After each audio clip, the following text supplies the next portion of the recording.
dernières années, on a essayé de faire quelque chose d'un peu plus systématique au niveau de l'animation en créant à la fois une réunion du conseil d'administration qui a lieu chaque premier mercredi du mois.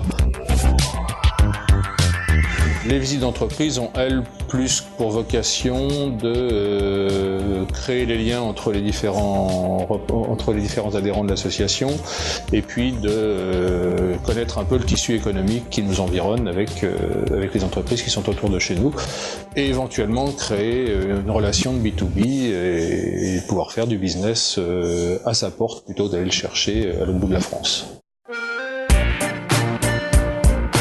On a également mis en place des petits déjeuners à thème qui sont susceptibles de fédérer le plus grand nombre d'industriels. Donc la taxe professionnelle, le prochain petit déjeuner est sur la formation du personnel. La Chambre de commerce et son centre de formation de Gonesse nous a reçus pour nous présenter les différentes possibilités de formation, les différents contrats existants, apprentissage, professionnalisation et les avantages et inconvénients de chacun de ces contrats. Et je pense que c'est effectivement quelque chose qui est susceptible d'intéresser un grand nombre de nos adhérents puisque nous sommes tous concernés par à la fois les recrutements, la formation et l'apprentissage.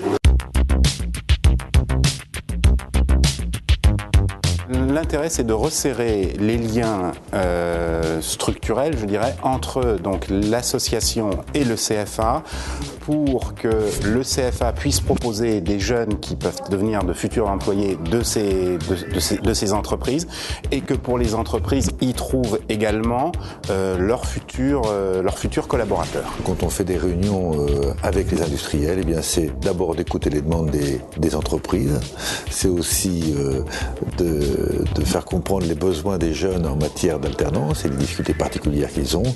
Ici, on a beaucoup de chance avec l'association des industriels de Gonesse d'une part, et puis avec ce CFA animé par notre ami Georgette dans le cœur du parc d'activités pour que toute cette information circule. La Chambre de commerce a édité donc un petit guide qui s'appelle CréaZA. Qui est le guide de la création et de l'animation d'une association d'entreprise sur une zone d'activité. Alors ce guide se présente sous forme de 3 grands chapitres. Un premier chapitre qui concerne avant tout les enjeux des associations. Un deuxième beaucoup plus pratique sur la création de l'association. Il y a un chapitre entier sur animer et gérer l'association. Et je pense que ce chapitre est le plus riche pour nous puisqu'il nous permet de trouver les moyens de faire fonctionner cette association, de communiquer, de la dynamiser, avec un certain nombre de fiches pratiques et un certain nombre de pistes de communication ou de travail en réseau qui sont particulièrement riches et qui nous apportent une méthodologie et un peu de formalisme dans notre gestion quotidienne.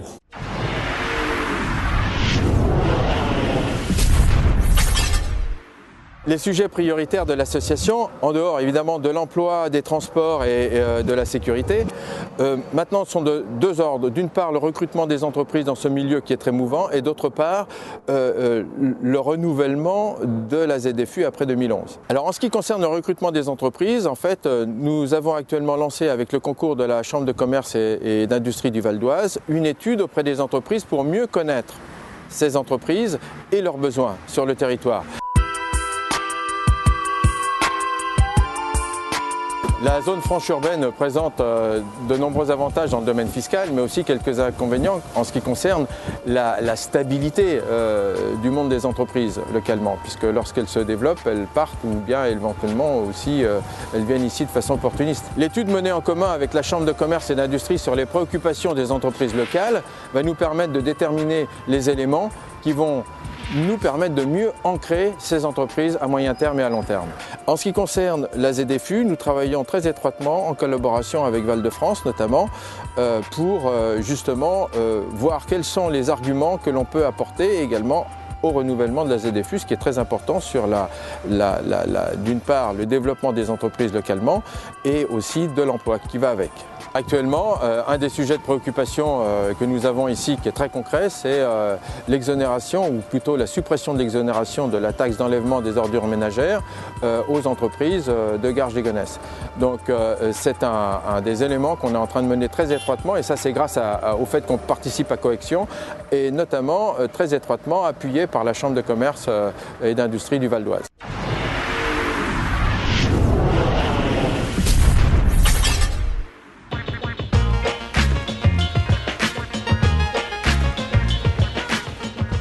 2 associations nouvelles qui se sont créées sur notre territoire. La première, l'école de la deuxième chance, donc, qui concerne des jeunes de 18 à 25 ans en dehors du système scolaire.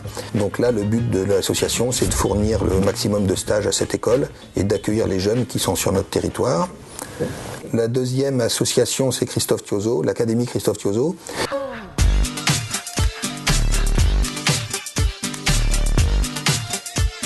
Moi, je ne savais pas, mais j'ai découvert que la boxe était un sport où la discipline avait une grande importance.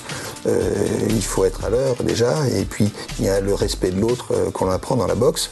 Donc, par rapport à la boxe, essayer de remettre ces jeunes sur la voie du travail. Donc là encore, besoin des entreprises pour prendre ces jeunes en stage, voire pour finir sur des embauches en finalité. On a remarqué qu'on avait une carence sur le transport de petits colis ou de plis urgents sur le périmètre qui était grossièrement entre Roissy et Sarcelles-Villiers-le-Bel. Et il nous est venu l'idée de créer une entreprise d'insertion qui était capable de livrer ses plis et ses colis dans un rayon de 5 à 15 km. Ce qui s'appelle aujourd'hui First Stade. Ça emploie à peu près une quinzaine de personnes. Et depuis 1 an et demi, ça a été même donc le tremplin pour 37 personnes qui ont retrouvé un emploi suite au passage dans cette entreprise d'insertion. Il nous paraissait opportun d'utiliser le réseau Coaction de façon à dupliquer cette expérience et à proposer aux autres présidents d'associations nous entourant les services de First Stade. Aujourd'hui, il y a 3 ou 4 associations, dont celle de Gonesse, qui participent beaucoup à la réussite de First Stade. Tout l'objectif de ce réseau Coaction est là, c'est que on ne reste pas chacun sur notre association et sur notre territoire à travailler sur nos propres dossiers, mais qu'on mette en commun ce travail sur les dossiers.